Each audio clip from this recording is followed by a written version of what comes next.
Hi everyone, my name is Carr, and today I'm going to be going over China's emergency management system. And so in the past, a reform took place within the management system that pushed for a more preventative approach, rather than just adjusting to the circumstances once the disaster had already occurred. So this reform was enacted in 2007, and it is called the Emergency Response Law of the People's Republic of China. And so its main priority is prevention, and the main trigger that started this reform was the SARS outbreak in 2003. And so China has a top-down process for their emergency management planning. The state is required to come up with a response plan, but it is the local government that takes the plan and responds to the disaster with it. This is a very specialized process with a lot of moving parts. And so with disasters, China is prone to many natural disasters on a yearly basis, like floods, earthquakes, droughts, typhoons, snowstorms, landslides, and fires, with floods and earthquakes being the more common. And so I chose the Yangtze River flooding as an example. It's the longest river in Asia, and it causes a lot of damage in the rainy season. So in 1931, there was a large flood that covered more than 30,000 square miles. There was a large death toll and a lot of people were displaced. And in 2010, there was another flood, but this time they had the Three Gorges Dam. However, this still caused major problems like flooding and landslides when it had to reduce its high water levels. So there was a death toll and extensive property damage. And so here are some pictures of the Yangtze River flooding. And so with the Sichuan earthquake in 2008, it was an 8.0 magnitude earthquake.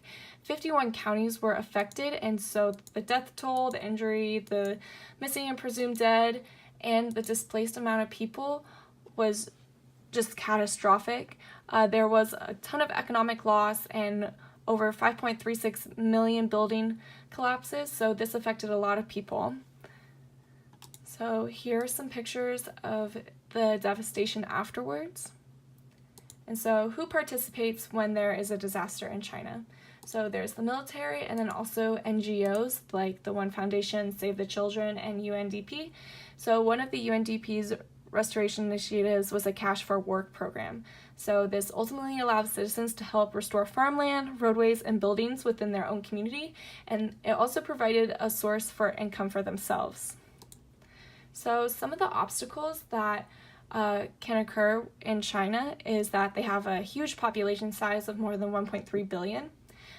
There's also their huge landmass and miscommunication problems. So the response plans are specialized to the type of disaster that is occurring, and there are many different departments handling different aspects of the plan. For example, one department may be solely focused on the response plan, while another department is in charge of the monitoring and prevention of the same disaster. So with today's system, there are technology advancements, detection systems, and infrastructure advancements. So with the detection systems, there are earthquake warning systems. So after the 2008 Sichuan earthquake, they introduced a detection system that alerted people up to 71 seconds before the initial tremor. And they plan to have these monitoring stations, 15,000 of them by the year 2020. And then they're also enacting sponge cities.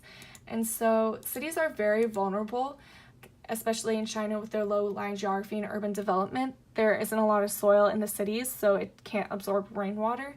And some of the consequences with flooding in cities is transportation systems shut down, and then also health becomes a huge problem.